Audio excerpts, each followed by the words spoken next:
that turns people off, but I'll say majority of the time, they're like, "Yes, I will work hard for whatever you say." And transparency wins kids over because you're not a victim. You choose your path. And as long as you know where you stand, they seem to be okay. Even though I think nowadays we're in a quitter's culture of like, okay, things are hard. I'm going to quit and go to another school. I don't have people that transfer very often. And if they do, it's, hey, you guys don't have nursing and I really want to go on the nursing track. Or, I'm not, this is a lot of time commitment. I really want to focus on my studies. But once a Bearcat, you're always a Bearcat. You're always welcome in my gym. So we don't have retention issues. We'd rather, I'll give you kind of a funny story, and I hope I'm going to tell him to listen to this. Our libero and I got in an argument, and it was very, very boisterous argument, and they all got kicked out of practice, and I was pissed off.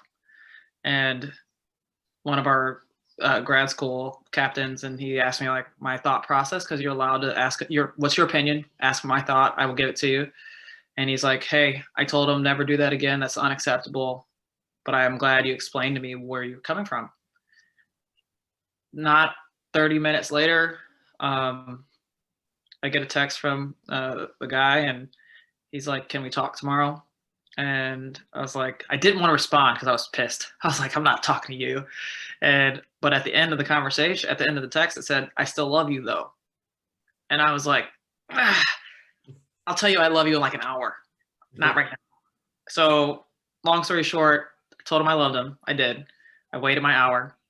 And we have a conversation the next day about how, one, that'll never happen again. Because this is, again, my show, but it was heat of the moment.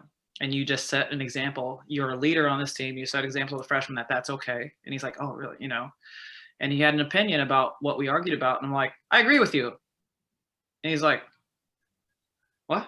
I'm like, no, I agree with you. I don't have to be right for us to be great, because great teams, it's not this dictator just beating on the drum.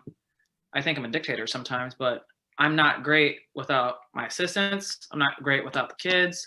I'm not great without my administrator. So I don't need to hear my voice and I don't need to be right. But there's always a way of like, if that was your opinion, we could have talked about it after practice and I still would have agreed. We hugged. We said, I love you. We do say a lot of I love yous here. And that was it.